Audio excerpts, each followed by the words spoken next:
लिखी जाती हैं। शरारती टोम्बू। अब हम पढ़ेंगे शरारती टोम्बू के बारे में क्या कहानी है। गोल मटोल भूरे बालों वाला एक भालू था। दिख रहा है आपको भालू? ये गोल मटोल था और इसके बहुत भूरे बाल थे। एक दिन वह अपने पिता के साथ दूर नदी में मछली खाने जा रहा था। वह अभी घर से निकला भी न था कि उसने देखा बहुत सर्दी हो रही है। भाई वो अपने पापा के साथ, पिताजी के साथ कहाँ जा रहा था? दूर नदी के किनारे जा रहा था मछली खाने के लिए। पर वो घर से निकला भी नहीं था कि उसने देखा कि बाहर तो बहुत ठंड है।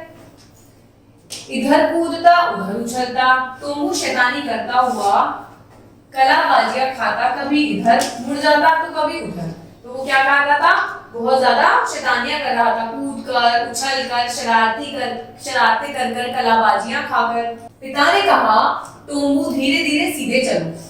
पिताजी ने उसे समझाया कि टोम्बू ऐसे मत बदतमीजी करो, धीरे धीरे सीधे चलो, इन झाड़ियों में बहुत कांटे हैं, फंस जाओगे।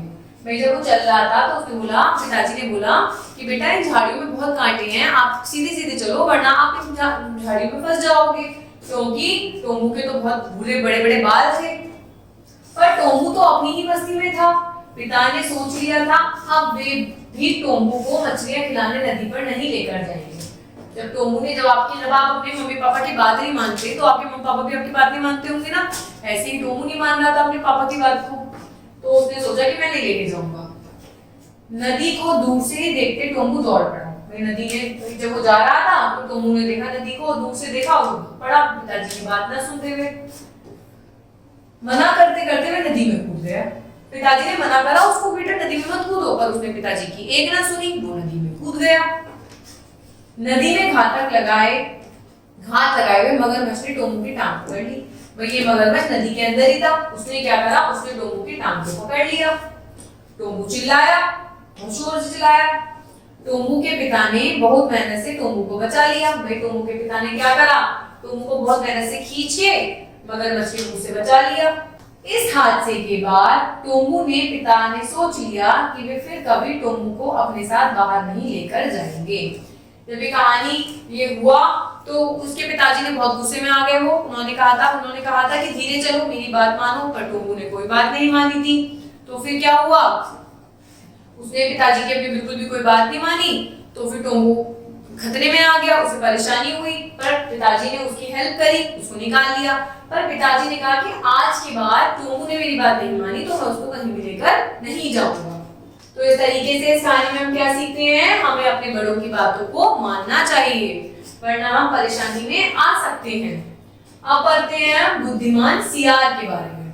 एक घने जंगल में एक शेर रहता था। वह बहुत भूखा था। उसे 2 दिन से कोई शिकार नहीं मिला था। घूमते घूमते उसे एक गुफा दिखाई दी। शेर को घूमने लगा, कोई भूख लग रही थी उसे, वो घूमने लगा। घूमते घूमते उसे क्या दिखाई दी? एक गुफा दिखाई दी। वह गुफा में घुसकर चुपचाप बैठ गया। उसने सोचा जब इस गुफा में रहने वाला जानवर वापस आएगा तब मैं उसे मारकर खा लूंगा। भाई वो गुफा में जाने के बाद वहां चुपचाप बैठ गया। अब उसने सोचा कि जब कोई भी जानवर आएगा तो मैं क्या करूंगा? उसे मारूंगा और चुपचाप खा लूंगा उसको। कुछ देर बाद सियार अपनी गुफा में लौटा, क्योंकि वो गुफा किसकी थी बेटा? सियार की थी। उसने गुफा के बाहर शेर के पंजे के निशान देखे, पर सियार ने जब वो गुफा में घुस रहा था तो उसने क्या देखा? शेर के पंजों के निशान थे। वह समझ गया कि शेर गुफा के अंदर बैठा है। उसने एक चाल चली। उसने दिमाग में सोचा कि भाई शेर तो बैठा है अंदर, अब तो मैं कुछ नहीं कर सकता। तो उसने दिमाग लगाया अपना। उसने बाहर से पुकारा, ए गुफा, मैं आ गया हूँ। आज तुमने आइए सियार जी कहकर मेरा स्वागत नहीं किया। उसने अपनी गुफा से कहा कि ये गुफा में आ गया हूँ, आज तुमने मेरा स्वागत नहीं करा। क्योंकि उसने एक चाल चली थी सियार ने। गुफा में बैठे शेर ने सोचा कि सचमुच ये गुफा रोज बोलती होगी, ऐसा ना होता तो सियार वापस चला जाए। ठीक है, तो वह गुफा के अंदर से बोला, आइए सियार जी आपका स्वागत है। भाई शेर को लगा कि भाई गुफा बोलती होगी, तो शेर ने जैसे कहा कि सियार का वेलकम कर दिया। जैसे ही सियार ने शेर की आवाज सुनी वह वहां से जान बचाकर भाग गया और शेर गुफा में उसका इंतजार करता रहा। तो सियार ने क्या करा? सियार ने दिमाग लगाया। क्या दिमाग लगाया? उसने एक चाल चली, उसने दिमाग का यूज करा। उसने क्या करा?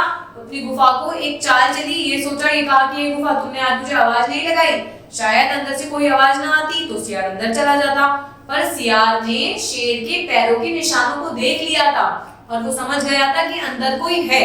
और ये जानने के लिए सियार ने गुफा से क्या कहा, ऐस गुफा आज तुमने मुझे आवाज नहीं लगाई। और शेर क्या बन गया, बेवकूफ बन गया। उसने आवाज लगाई तो सियार को पता चल गया कि अंदर तो शेर है, तो सियार अपनी जान बचाकर भाग गया। तो इससे पता चलता है कि हमें हमेशा बुद्धिमानी से काम लेना चाहिए और शांति से अपने फैसलों को लेना चाहिए। Thank you.